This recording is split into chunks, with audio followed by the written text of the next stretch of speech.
Assalamualaikum warahmatullahi wabarakatuh. Pendidikan Jasmani bersama Cikgu Aida. Hari ini kita akan masuk tajuk baru ya. Unit 4 Handal Jaring.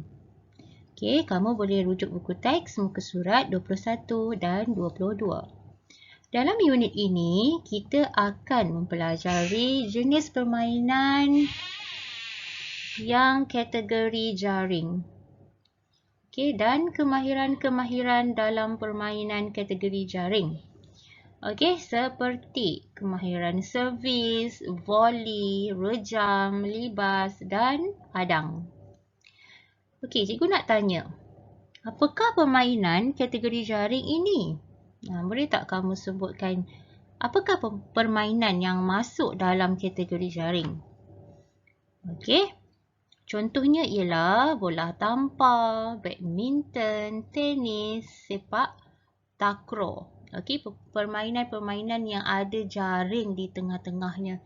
Itu termasuk dalam permainan kategori jaring.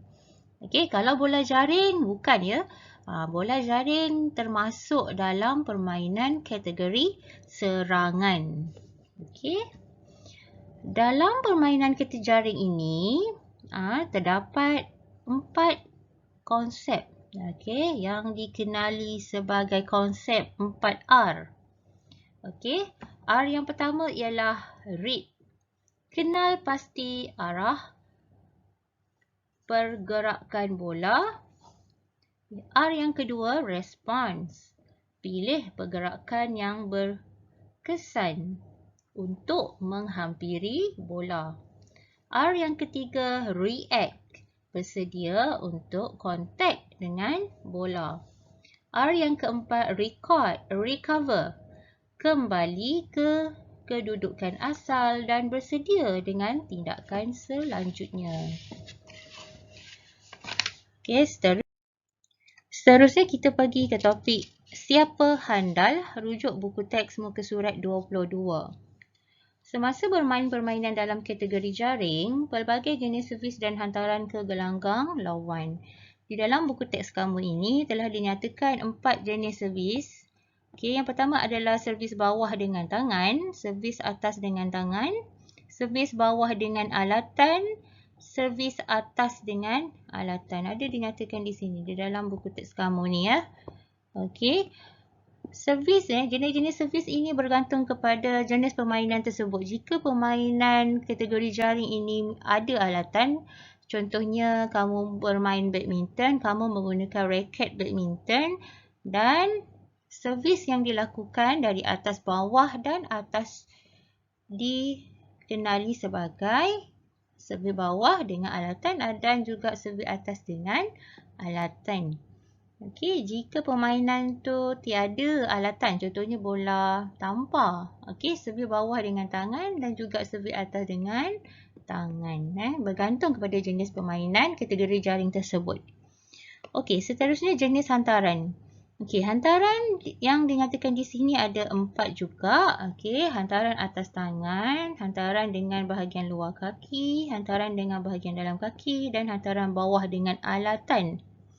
Okey, jenis hantaran juga bergantung kepada jenis permainan yang menggunakan alatan ataupun tidak. Okey, hantaran dengan luar kaki dan hantaran dengan dalam kaki. Selalunya hantaran dengan menggunakan kaki ini kita dilakukan dalam permainan sepak takraw. Okey, seterusnya cikgu pergi kepada soalan cabar minda ada dalam buku teks kamu muka surat 22. Okey, arah pergerakan bola selepas kontak alatan di bahagian atas. Okey. Awak tengok dekat sini pun ada tunjukkan dia. Kalau kamu kontak di bahagian atas, ni bahagian atas lah. Maksudnya kamu servis dari bahagian atas ni. Okey.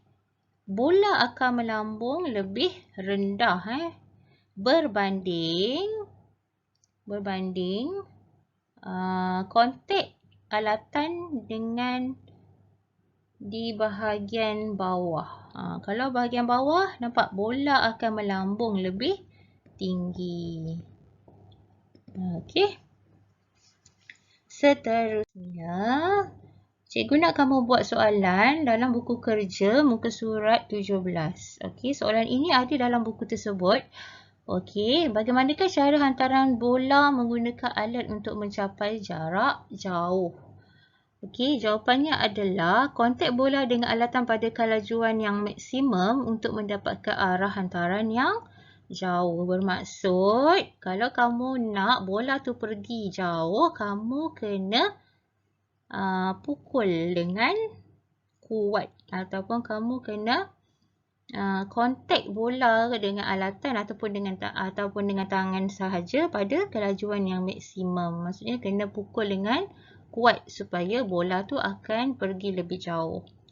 Okey, soalan nombor 2. Apakah kepentingan ikut lajak semasa melakukan kemahiran dalam permainan? Okey, jawapannya adalah ikut lajak membantu pemindahan daya lancar dan bola bergerak pada tahap yang maksimum. Contohnya permainan bola tampar, kamu akan mencari ruang sedikit ataupun lajak sedikit ke belakang supaya bola tu akan lebih bergerak pada tahap yang maksimum. Maksudnya dia boleh pergi lebih jauh.